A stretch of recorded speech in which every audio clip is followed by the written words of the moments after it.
How do you self-identify? Some members of our community, the autism community, prefer to self-identify as an adult with autism, while others prefer to self-identify as an autistic adult. This debate is known as a person-first language versus an identity-first language. In this video, I will break down the debate, share tips on how to properly refer to someone on the spectrum, and share with you why I choose the way I prefer to self-identify. Let's get started.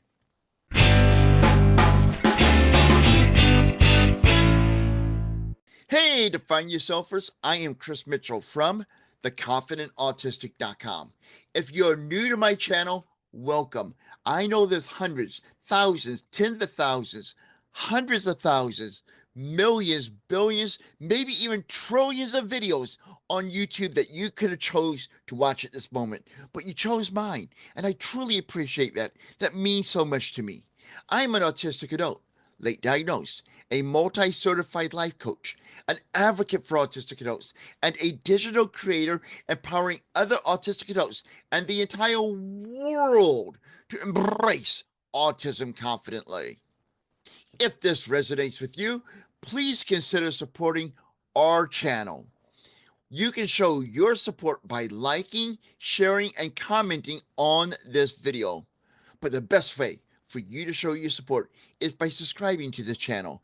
And when you do subscribe, please do not forget to ring the bell to be notified of new videos and when I go live. There has been a debate in both the disabled and autistic community for years. It focuses on how a person prefers to self-identify and be identified, and that boils down to the choice of person-first language or identity-first language. So let's start by breaking down the terms. Person-first language emphasizes the person before the disability or condition. For example, person-first language sounds like he is a person who is autistic, or they are people with autism. The goal of person-first language is to avoid language that dehumanizes or stigmatizes people. Historically, people with disabilities, including us autistic individuals, were often referred to by the name of our disability, which denied us our individualism. Now, identity-first language emphasizes the person's identity, including the disability or condition. For example, I am an autistic adult or autistic adult. That's an example of putting the autism before the individual or the diagnosis, whichever way you want to look at it. Community as a whole, well, for years, person-first language versus identity-first language has been a very sensitive debate, not just in the autistic community, but in the disabled community. The debate centers on how to respectfully refer to individuals with disabilities. This debate is centered around how to respectfully refer to a person with a disability, such as autism. For many, it boils down to choosing between prioritizing the person's, which is a person with a disability, or acknowledging the disability as a core part of their identity. Disabled person, which the disabled person and that disability is a core part of their identity. Now, the debate can be deeply personal and reflects different perspectives on disability within both the disabled community and the autism community themselves. There are some within the autism and disabled community who feel that putting the disability first can be stigmatizing, while others believe it is important to embrace their disability as a part of who they are. What makes person first versus identity first such a sensitive debate? Great question. There are two main factors that fuel this debate. The first is power dynamics. When I say power dynamics, I mean a person first language can inadvertently imply that disability is something negative that should be separated from the person.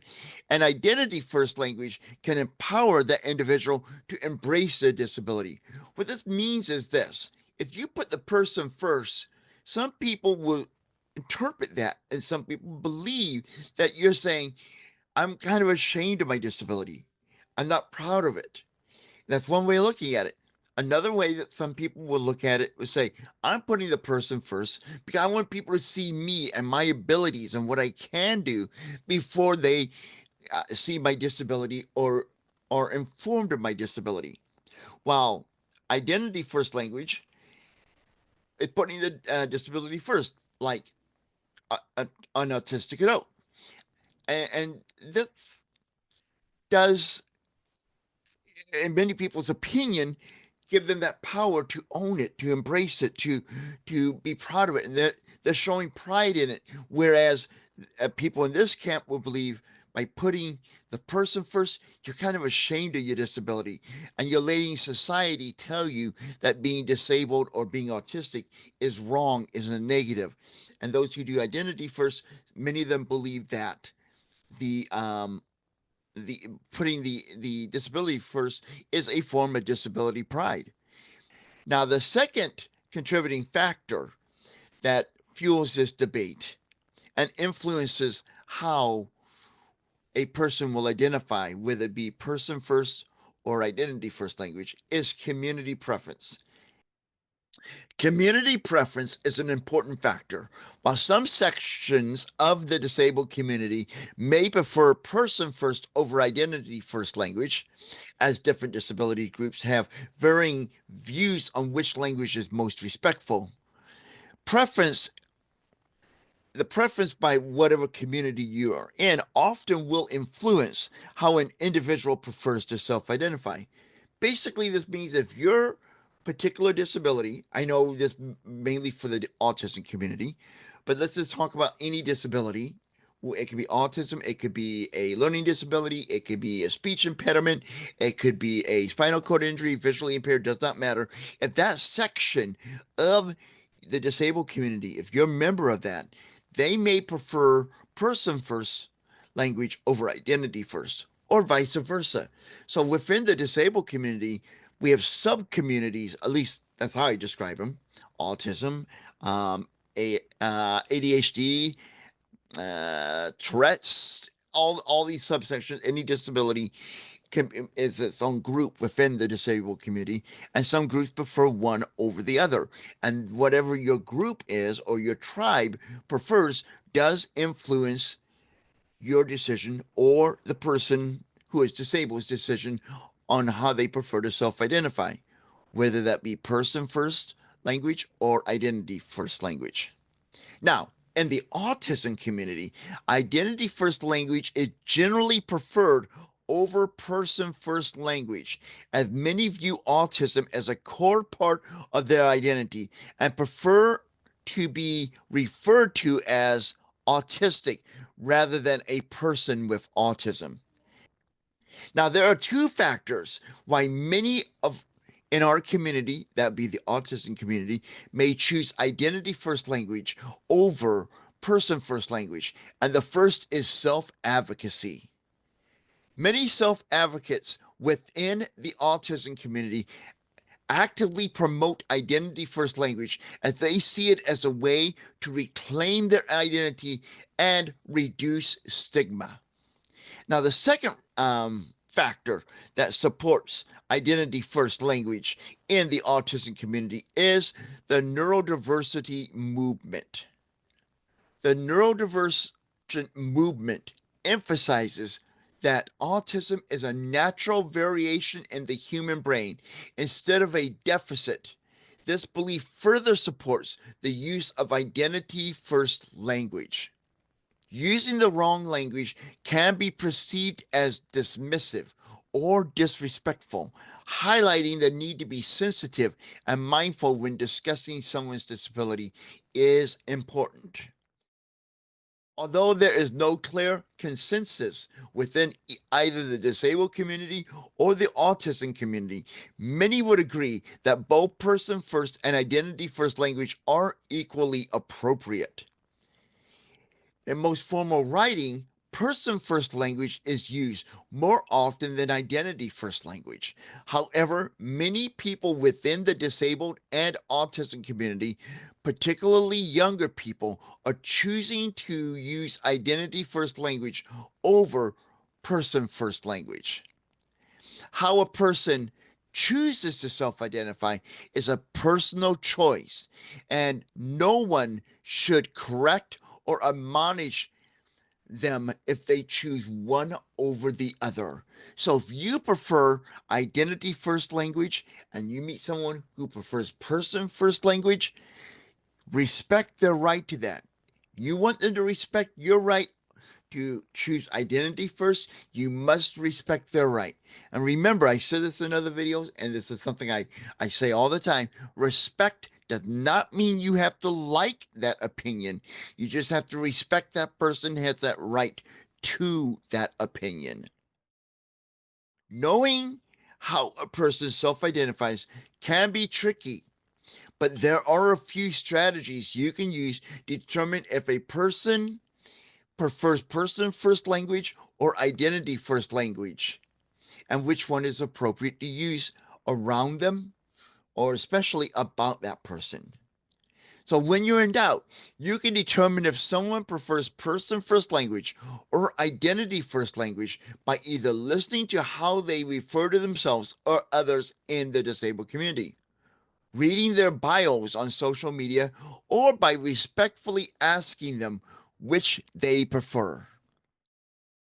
Now, you probably can figure out I'm a identity first person, because I refer to myself at the beginning of practically every video that I am an autistic adult. And there's many reasons for that. And we highlighted them in this video, and that includes autism pride, wanting to avoid stigma, and the major factor for me is what I just said a moment ago, autistic pride. I'm very proud that I'm autistic.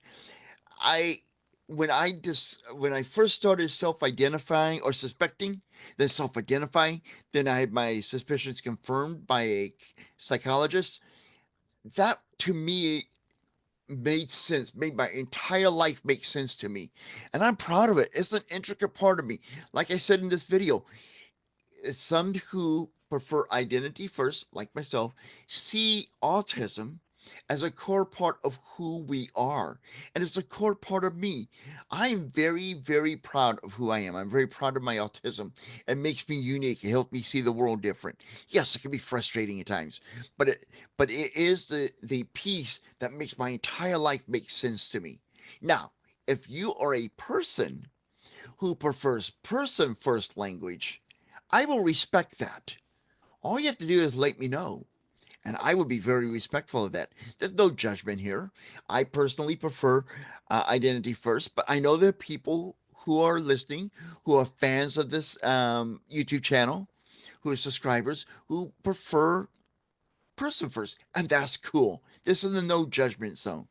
So now it's your turn. Share in the comments, are you a person first language or a identity first language person when you self-identify, and why? If you're comfortable, share that. If you have any comments or questions about the video, share that as well. Or if you have an idea for a topic, put that in the comments. I would love to hear them. You can comment on this video or join the conversation in our Facebook group, Autistic Adults Embracing Autism. Now, I may not respond to every single comment that's posted. Don't have the time to do that always, but I do read each and every comment. So please take the time to leave me a comment. I enjoy reading them, and I appreciate all the positive vibes I've received in all these videos that I've done so far. And there's more videos to come. So until next time, this is the Confident Autistic, reminding you that now is the time for you to embrace autism confidently. Join me live Thursday nights for the Confident Autistic Live, where I answer your questions, we discuss this week's videos, offer support, and more. The fun starts Thursday at 7 p.m. Central Time in the US of A. Be sure to click the bell when you subscribe to the channel to be notified when the party begins.